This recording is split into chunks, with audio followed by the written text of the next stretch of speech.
Good morning in Washington, good afternoon in Europe. My name is John Herbst. I run the Eurasia Center at the Atlantic Council. Today, we have a very interesting event for you.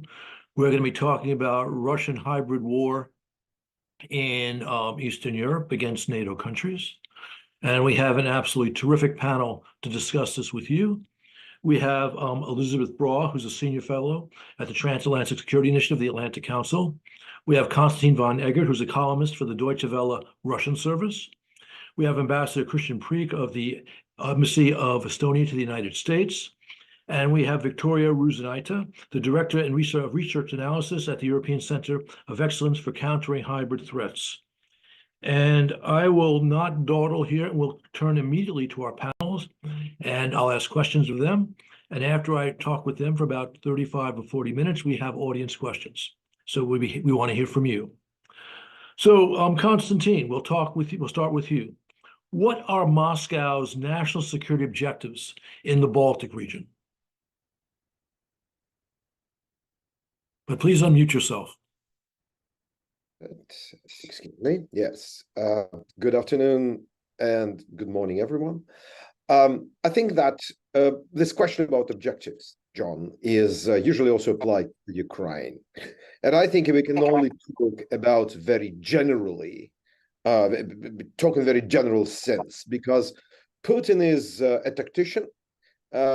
His strategy is usually vague. He basically adjust things as they develop, but generally, we should basically believe what the Kremlin says. The Kremlin says that the war it is engaged in against Ukraine is not a war only for Ukraine.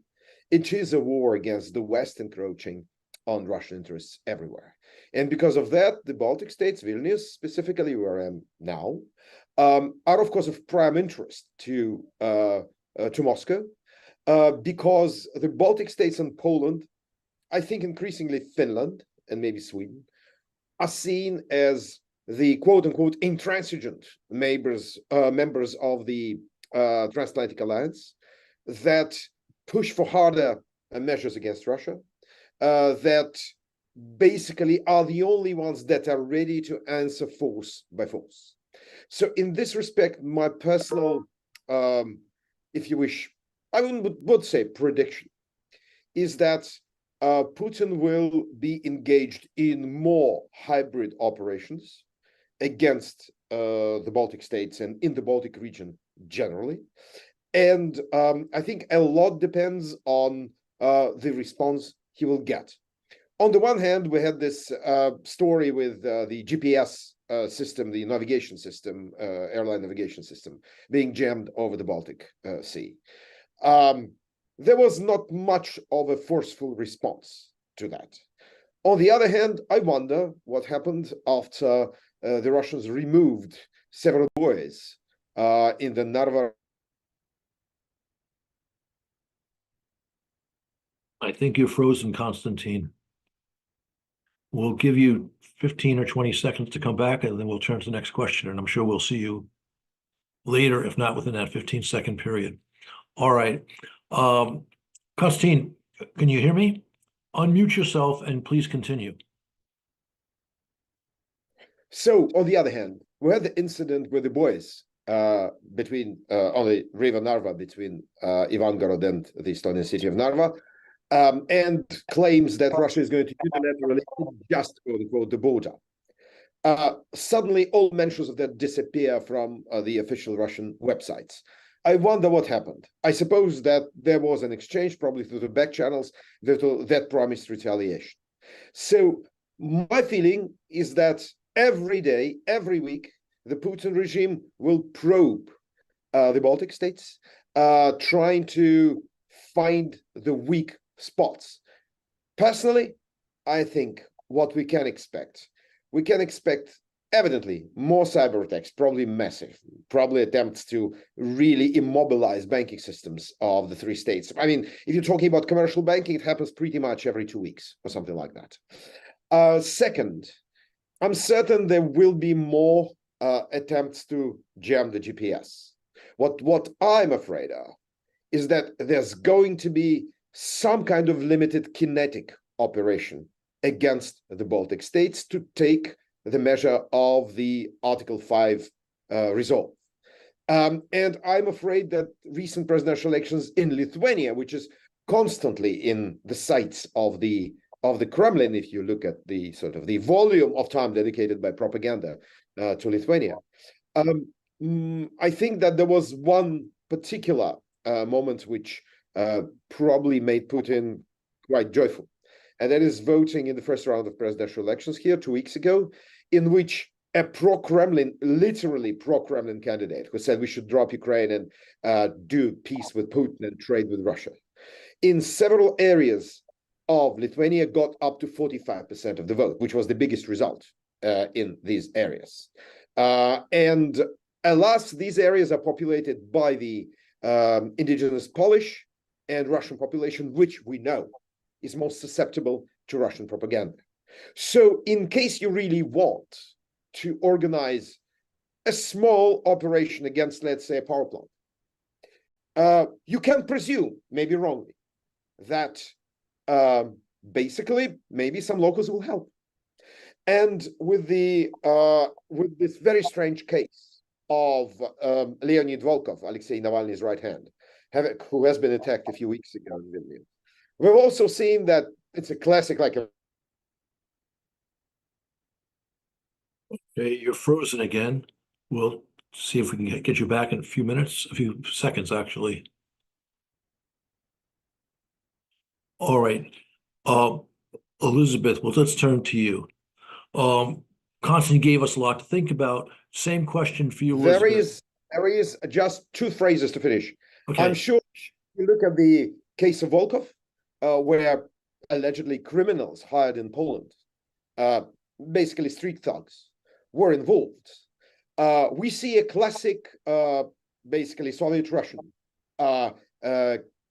textbook case of using the underworld to wreak havoc. And in this respect, I think, and essentially it's very cheap also. You can pay 200 euros to beat someone up. Personally, I think Putin will not wait until he finishes the war in Ukraine, then he does something about the Baltic states. Every day he does something already. And the issue is whether he will jack up the tensions by, let us say, a small kinetic operation, or whether he will continue more on the provocation cyber side of it, but that he will not be segmenting it or separating it from anything that happens in Ukraine. That I'm sure of. Okay, thank you very much. That was very thorough, even with the interruptions. Elizabeth, the same questions for you about what Moscow was up to and what tactics. I mean, Constantine gave some, so your comment on perhaps his comments as well would be most welcome. So I know you've been following this closely. Constantine mentioned a couple, but I think one pervasive problem at the moment is the shadow fleet and its classic gray zone aggression. It wasn't designed as gray zone aggression, but that's how it can also be used. It's the fleet that transports Russian oil above the price cap, as we all know. And I must say, even though I study gray zone aggression, I hadn't thought of the potential of the shadow fleet as gray zone aggression. But as we know, Russian planners, and especially Putin himself, are very innovative, and they think on their feet. And once they started using this shadow fleet, it was clear that vessels that are rickety, old, lack insurance, and carry oil are also very well suited to gray zone aggression against other countries, which is exactly what we are seeing at the moment. The fact that a number of these vessels have taken to essentially parking themselves, mooring themselves off the coast of Gotland and just loitering there, provoking Sweden, while also knowing and demonstrating that Sweden can't do very much about them because any vessel has the right to travel anywhere it likes.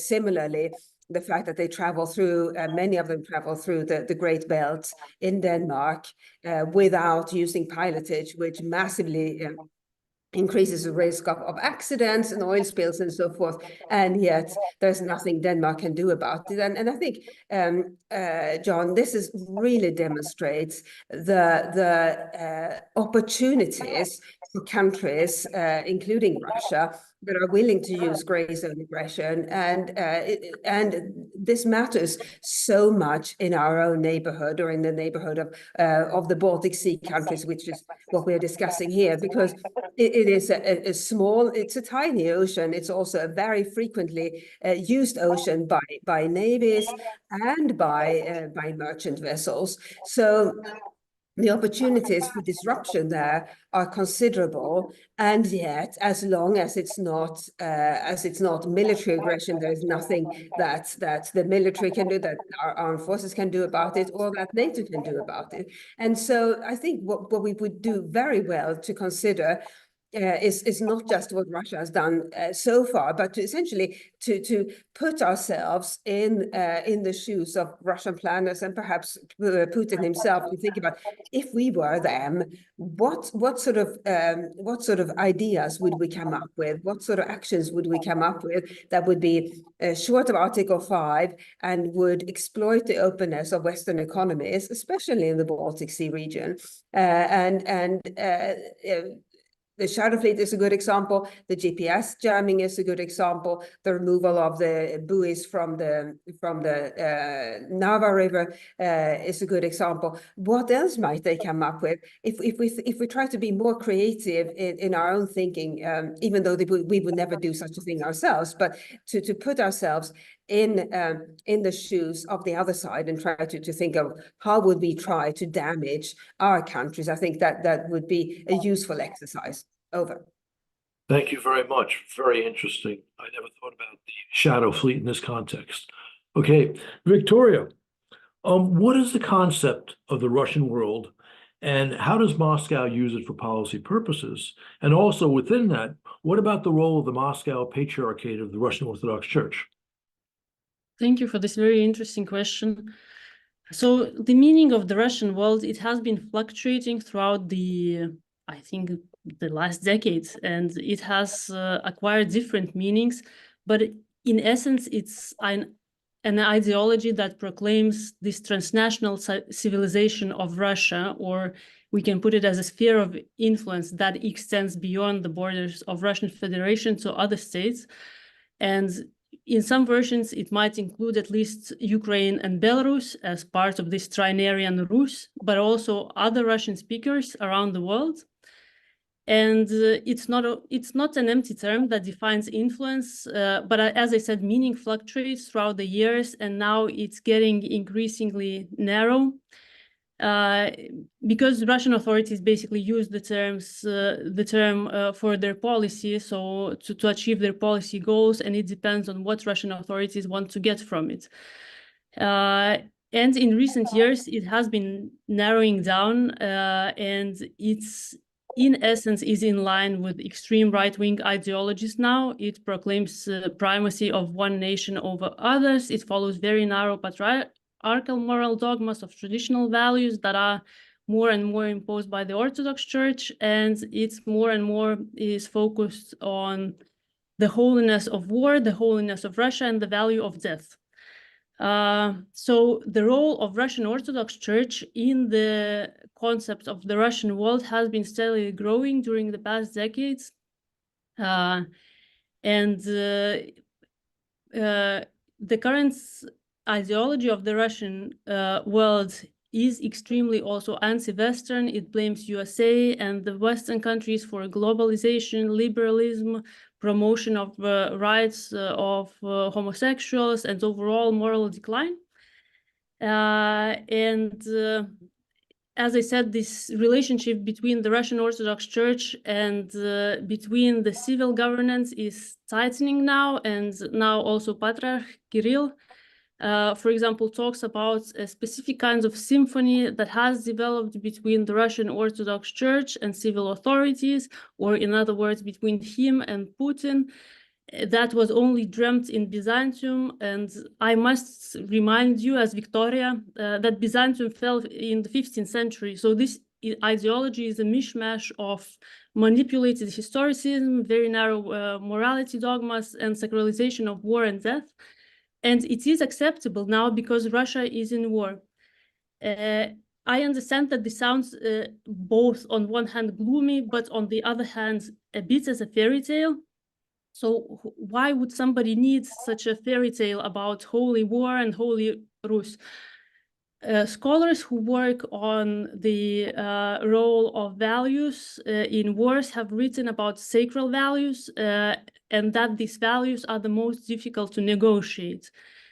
So, you know, you don't want to negotiate the importance of Mecca with the Muslims or the importance of the Western Wall.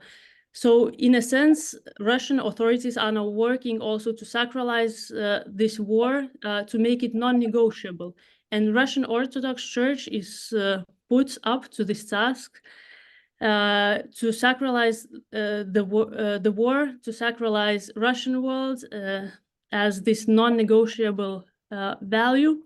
And the trends are in their favor. For example, the data that Levada Center has collected shows that 52% of Russians consider that religion plays an important role in their lives, and this number has been consistently increasing, while the number of those who say, proportion of those who say that religion is not very important or plays no role in their lives is consistently shrinking.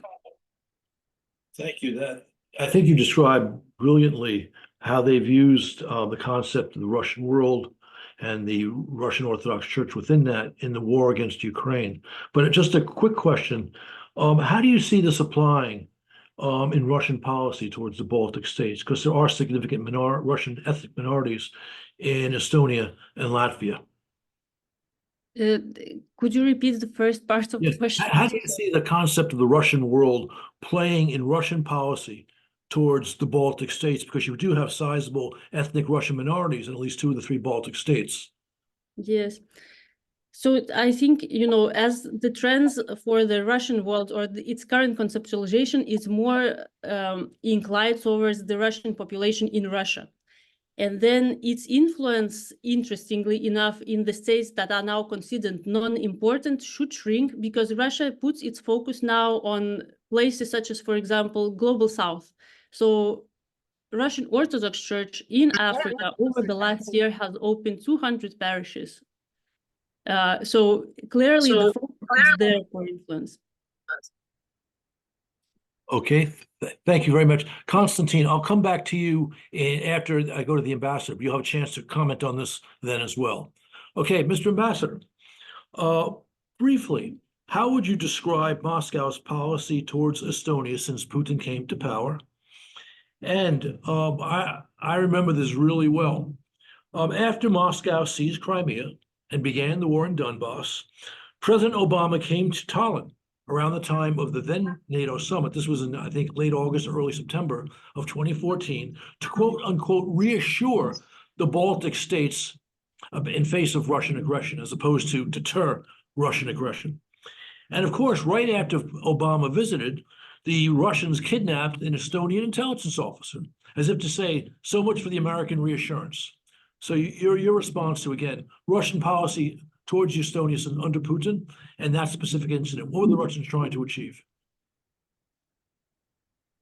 Thank you, Ambassador. Thank you for this event, and I do apologize if there is a background noise. I am currently at the airport waiting for my flight to depart in this lovely company of yours and the other speakers. So when we talk about the Russian policies under Putin towards my country and actually towards many other countries in the current eastern flank of NATO, I think we can divide it to at least two, if not 3 different periods. Firstly, when we look at the early 2000s, then certainly Putin was and people around him were busy in consolidating their power within Russia, and the amount of attention that they were able to give to anything outside of Russia was somewhat limited. Secondly, while Russia never aimed at reducing the conventional military power or conventional military forces as part of their own mix of state power.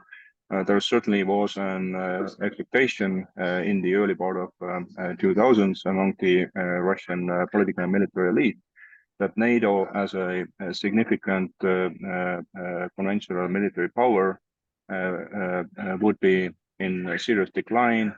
We all remember the years of counterterrorism being in the forefront, and in this very context, where there was internal consolidation of power, as well as a perception that NATO's relevance may be disappearing. We actually had the window of opportunity where there was much less attention to our country, my country, or many countries, other countries in the region, and particularly in the context of our approach to or our movement towards NATO. So this was made possible. However, the second half of the 2000s, and particularly I would draw the line when Putin made this infamous speech in Munich, was when things started to get much worse. Putin certainly had made up his mind where he considered Russia to be the force or the anti-Western force, and considered any impediments to its own power and or his own concept of future Russia as something that he should fight against or use all kinds of tools to make these things disappear or become a smaller problem. So we experienced in 2007 massive cyber attacks, for example, as well as some Russia instigated internal protest events and so on. And certainly when in 2008, after the Georgia war, Estonia, along with several other Eastern allies, started to strongly push for more conventional kind of contingency planning within NATO, we were perceived as these problematic countries within NATO, as opposed to some countries that were perceived. I'm not saying that they were, but were perceived by Moscow as more friendly or more understanding. Now, the 2014 Russian annexation of occupation and annexation of Crimea and the follow-on operations in Donbass were a watershed moment, because by then NATO, not only the eastern countries, were woken up, and we should certainly see the events in 2014 in the same context. So President Obama and many others from the Western leadership wanted to assure the Eastern Front countries, whereas the Russians were certainly interested in sending the message that that would rattle the Eastern countries, and that would also create if not strategic, then at least operational dilemmas in the more Western and capitals, including in Washington. So this was the context for the for this incident in Estonia. This was, even though it was in Estonia, we believe that the context was much wider, and the message that was sent to it, or at least what they hoped to send, was not just to Tallinn, but actually to all NATO capitals, but primarily to Washington. Thank you very much. All right. Konstantin, if you want to comment for 1 minute on the Russian Orthodox Church, we welcome that. And then I have a question for you. Well, as someone who basically left, in spite of the name, I was actually baptized into Orthodoxy.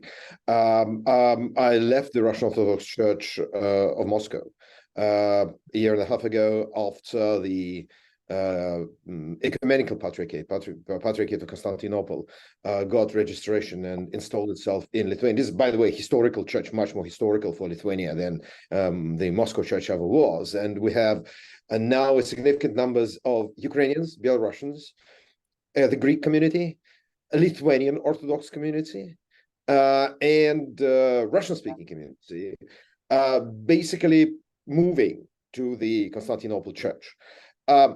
We know there is Christian knows that there's now a conflict developing with the essentially Estonian authorities trying to ban the Moscow Patriarchate operations in Estonia.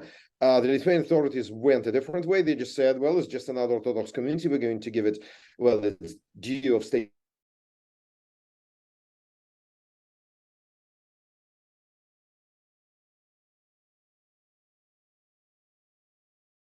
Not only threats.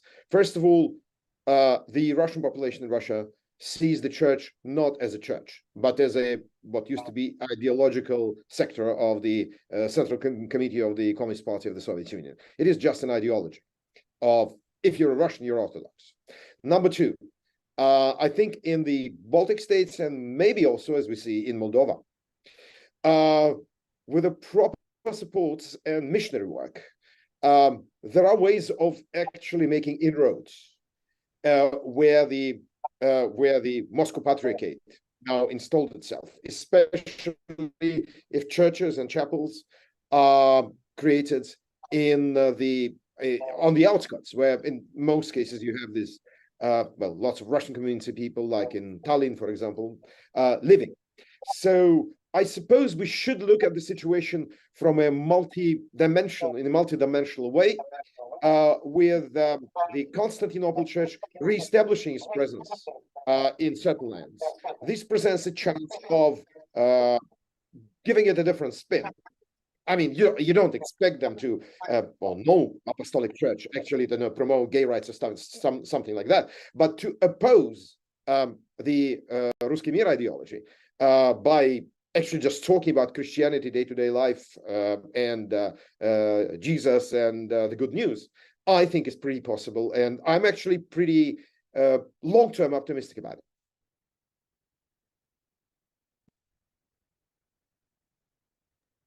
That's very interesting, Konstantin. Thank you. We're running late, so please try and limit your response to the next question to 3 minutes. Ostensibly, Putin went into Ukraine to prevent him from joining NATO. Western critics of US and NATO and EU policy claim that Moscow has no ambitions beyond Ukraine. Were Putin to win in Ukraine, would other nations be at risk of Kremlin aggression? Does that include NATO members? Important question, but please, quick answer.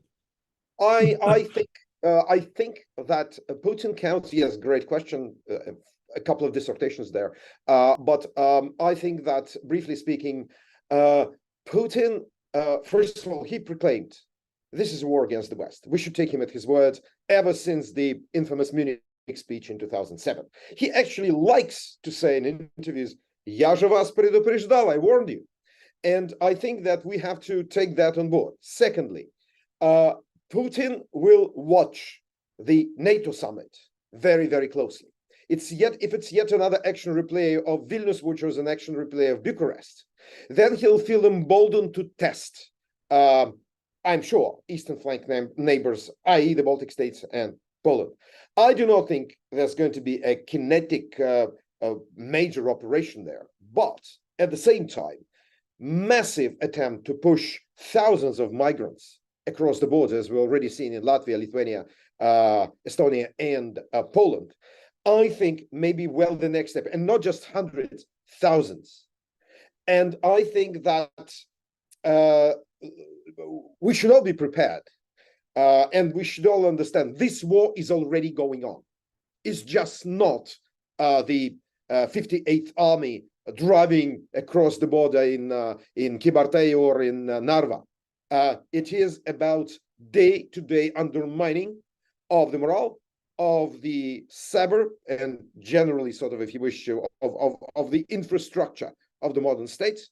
And it is actually scare tactics. So personally, I think that if he succeeds in Ukraine, or rather if he defines what happens in Ukraine as his success and manages to sell it to the Russian population, which I don't think will be that difficult, then of course the next will be something like the Winter War of 39, ultimatums. For example, exterritorial rights for the Kaliningrad rail line, which goes through Lithuania.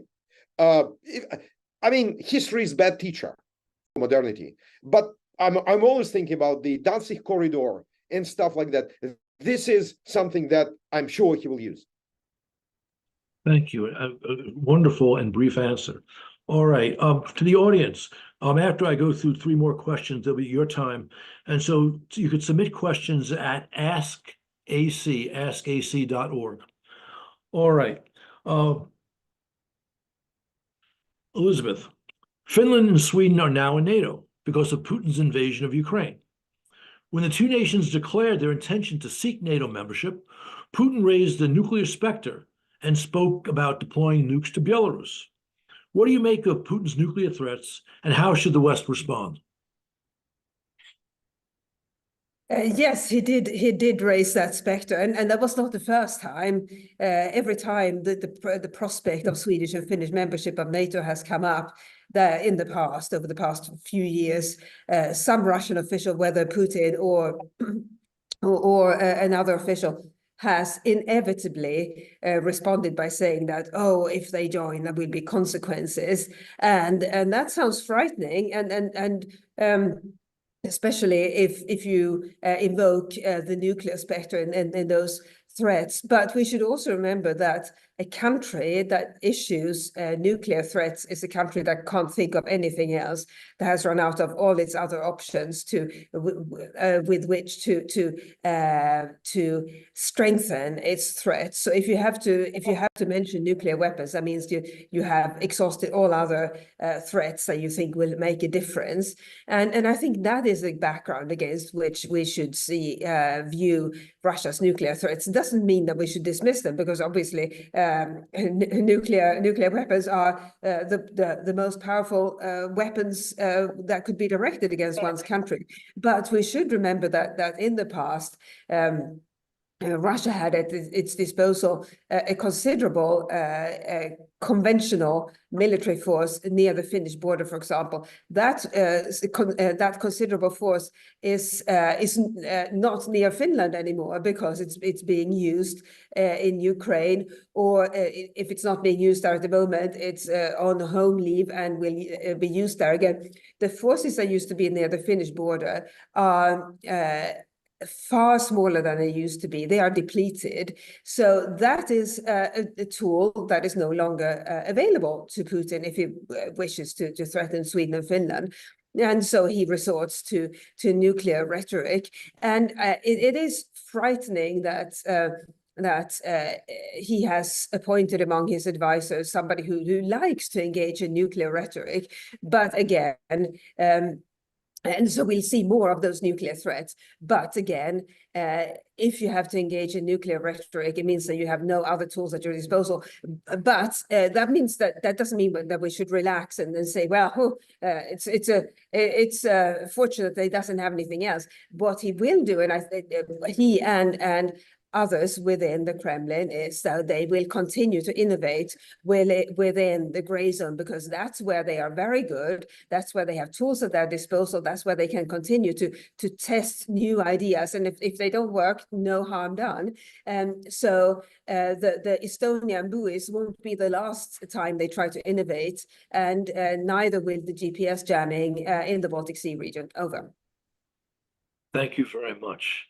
Victoria, I gave 2 very large questions, one to Konstantin and one to Elizabeth. Again, you watch this area very, very closely. What are your thoughts on, again, what Putin might do beyond Ukraine if he were to win there, and also Putin's use of nuclear bluff or nuclear threats?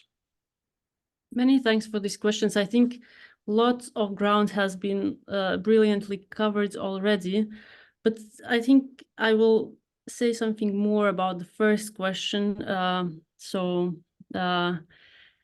About the possibility to attack any other states after Ukraine. And let me pedal here from strategy back to ideology.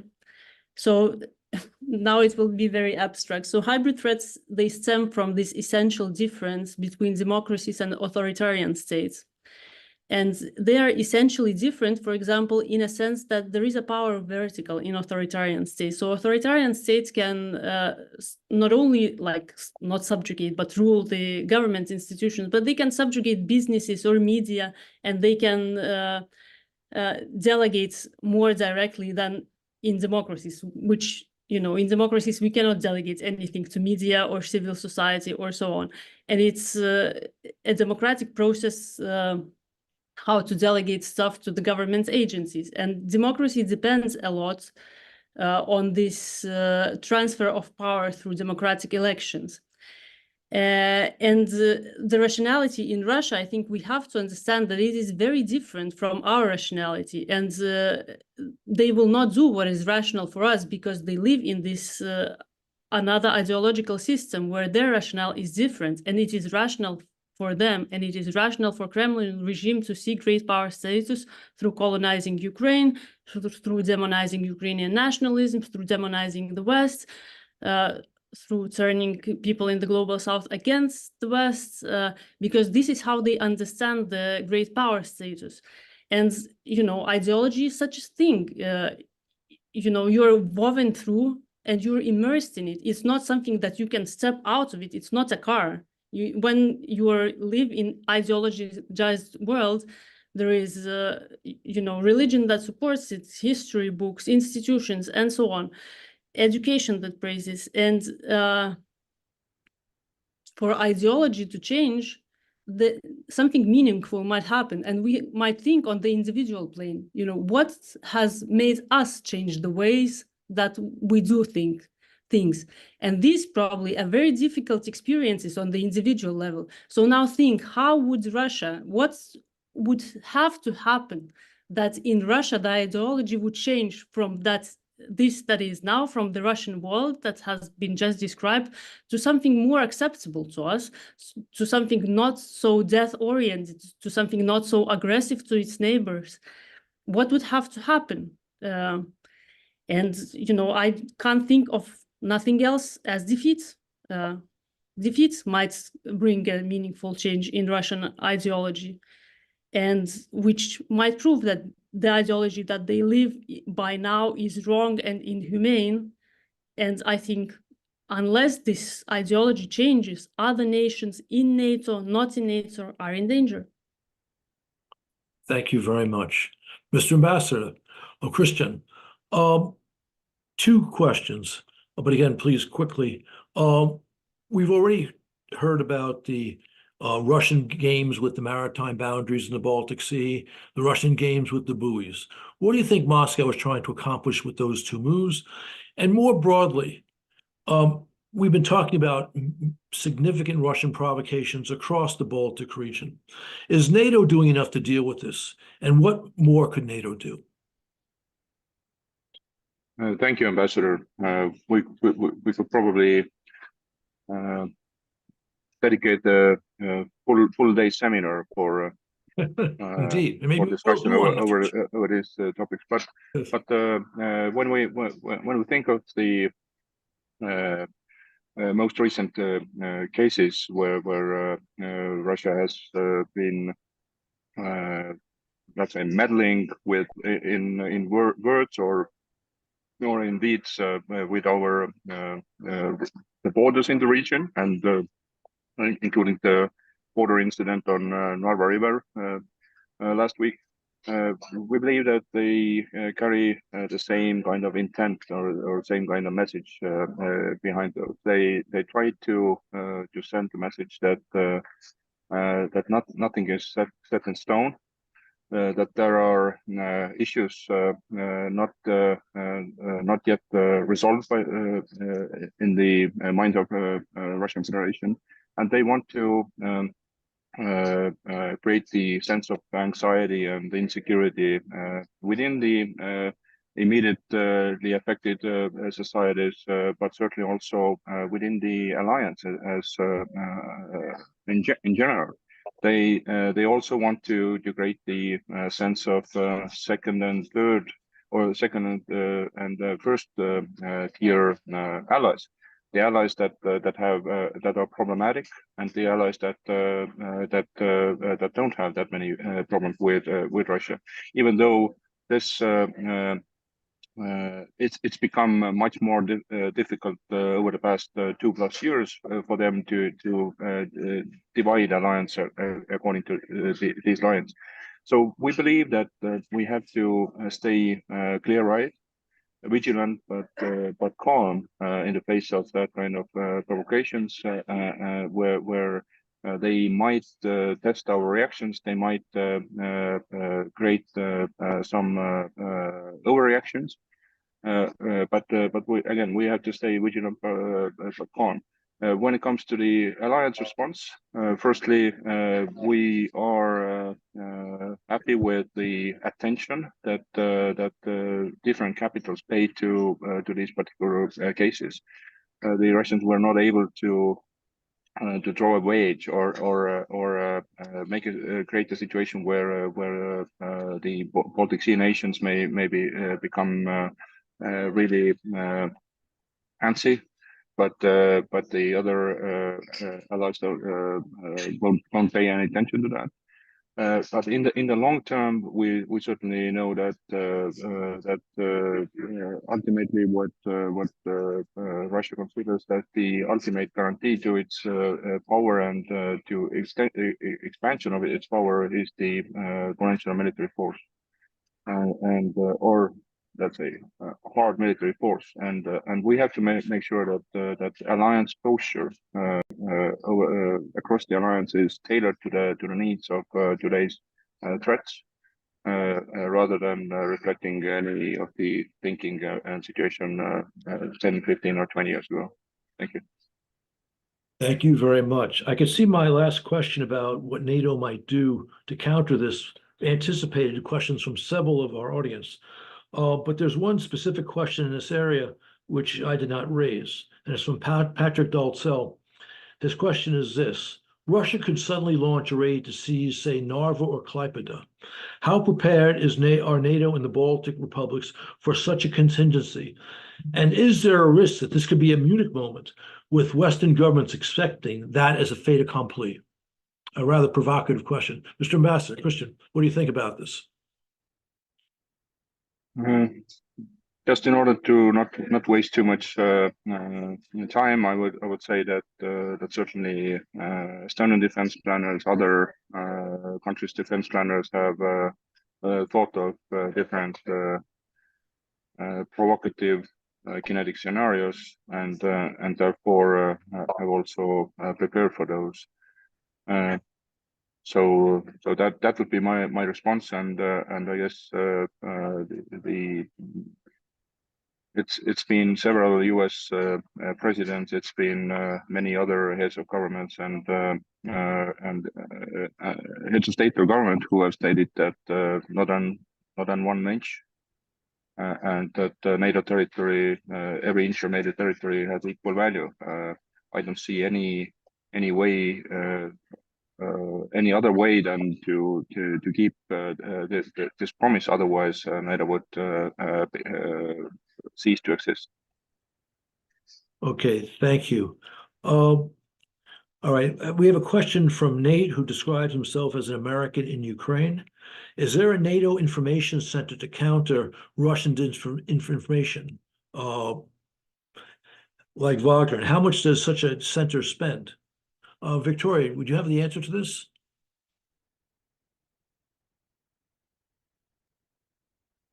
So yes, so there are a number of NATO centers of excellence, and one of them deals with disinformation. It is in Riga, NATO Stratcom COE.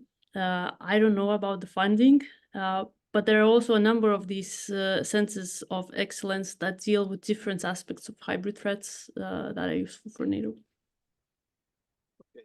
And if I can just add one point, which is that it's not just NATO itself, but different member states can do something about disinformation. And one really good example of that is the Swedish Psychological Defense Agency, which is run by the government, staffed by civil servants, because this has to be non-political, non-ideological. And the Swedish Psychological Defense Agency constantly monitors disinformation originating abroad, directed against Sweden, and has been incredibly successful. And I hope other NATO member states will learn from this agency, because they have modeled, this agency has modeled how to do it. And so other countries don't have to waste time trying to figure it out for themselves. They can essentially copy paste or copy and adapt the Swedish model, and that would be a very good start for them.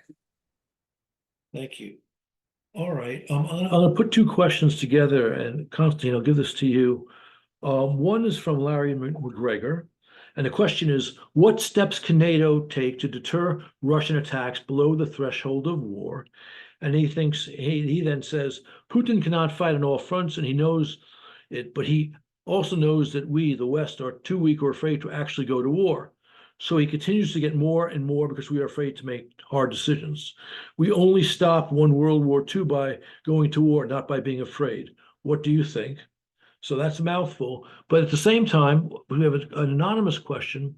What is the most concerning form of hybrid warfare from a provoking NATO perspective? So your thoughts on those two questions. I see Ambassador also has, all right, Mr. Ambassador, why don't you go first and I'll come to Constantine. What I would simply like to say about those so-called hybrid attempts or non-kinetic attempts to create problems. After all, NATO is a political military organization, but it's not disconnected from the other functions of the government, and there is constantly also consultation between the different intelligence services of the NATO members, and more and more consultations also on the general resilience of the society. So we believe that a high quality determined work of our own intelligence and counterintelligence services are just as important to keeping the peace and stability as the military deterrence and defense is. So I believe that this is part of key part of this answer. The work of intelligence and counterintelligence services has to be appreciated. They should get the attention and funding that they need. And if we keep the Russians on a very short leash by not allowing them to act and do whatever they want in our countries, then and at the same time also work on the general resilience of our societies, then we are pretty safe. Thank you, Constantine. There's a lot in that question. Your thoughts? Well, I didn't get the second one because the line was not good. The second one was, hold on, let me pull it up again. What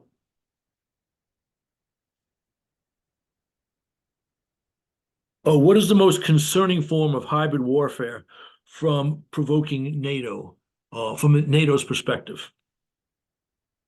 Well, I don't work for NATO, so it'll be difficult for me to answer. Correct. But Okay. I think that actually it depends on the situation. And of course, if there is a major cyber attack that, for example, creates bank panic, which leads to disturbances in the streets, then run on the banks, then it is definitely something that government to it. It's not just about economics. I think that the GPS jamming is also very important because it's testing the West's, if you wish, respect for human life and the horror that the society may suffer if, God forbid, something happens to a civilian airplane. So I think it depends on the situation. But what I want to say is that an important element, I think, is to actually stop pretending that, oh yeah, we know it's Russia, but in fact we can't figure it. They didn't leave their business card there when they attacked GPS or when they ruined whatever, a bank in Latvia. Everyone knows what it's all about. And I suppose that the border thing, which suddenly the Kremlin reversed, it was a case of someone telling them through the back channel, up, just don't even try. What was the retribution? I don't know. But I'm absolutely certain that, for example, we know where the centers, we know the three main centers in Western Russia, which produce these cyber effects on different networks. I heard it from, let's say, NATO specialists, that it will take about 40 minutes to, by electronic means, of course, to take at least one of them out of operation. Well, that is exactly the language Putin understands. I think that as long as you pretend that we're somewhere in 1978 testing the Helsinki Accords, then it's not going to work with Putin. He's going just to jack up the volume until there is a problem. And I think that